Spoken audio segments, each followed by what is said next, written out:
There is something so inherently beautiful, so inherently divine about creation that I think we take for granted. It's kind of an amazing thing that as creators we take something that is just a thought, something that is just neurons firing off at each other. We take that and then we make it something tangible, something that others can see, something that others can consume.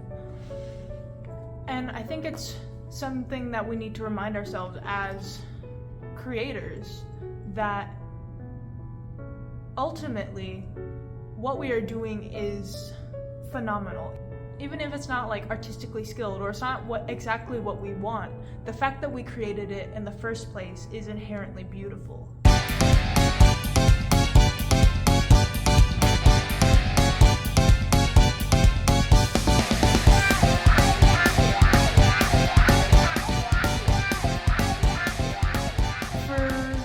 Artists and creators who are out there kind of beating themselves up and asking themselves, why is my art not getting the views that I want? Why is my painting or my art piece not turning out the way I want? Why is my video not turning out the way I want? I want you to take a step back. I want you to remember that what you are doing is turning electrons and brain waves into tangible things. And I want you to be proud of yourself for just a second. I want you to revel in the art of creation, because there's something so inherently beautiful and something inherently divine about creating.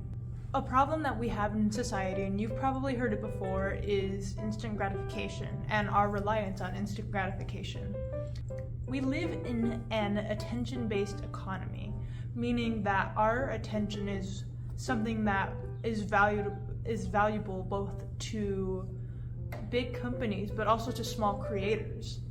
And as small creators, we often have this problem where we create something for views. We create something for others so that they will give us in return that instant gratification and that validation.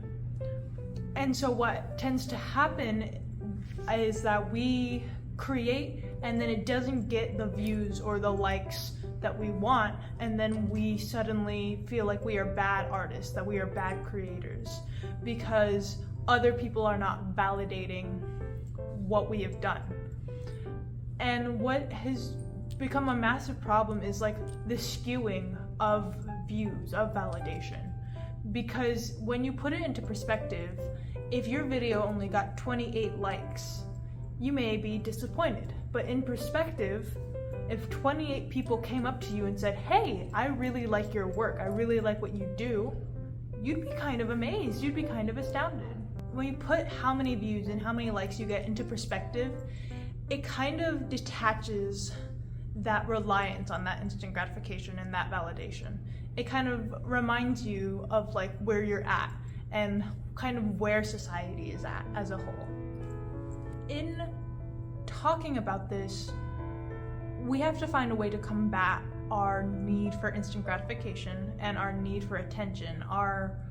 We need to combat the pressure that there is to create. By removing the pressure there is to create the perfect video, the perfect drawing, the perfect, song. By removing that pressure, we're inherently tapping into something that is very uniquely human. If you are not reveling in creation, in making the thing, in doing the thing, why are you doing it? If you're not enjoying yourself, why are you doing it? And that's something you seriously have to ask yourself. I want you to take a second and just make something. You don't have to show it to anyone. In fact, if it makes you feel any better, pretend like no one will ever see it. Make something with the thought that no one will ever see this, and so I can create as freely as I want to. Make something that makes you happy. Make something that brings you joy. But that is all I have for this time. If you like this video, hit the like and the subscribe button. It lets me know that you like what I'm doing. Also, leave a comment in the comment section. What is one thing you want to get back to doing? One thing you want to enjoy the process of doing? This is the last video in this series. If you liked it, go back and watch the other ones if you haven't. But that is all for this time, and I will see you in the next video.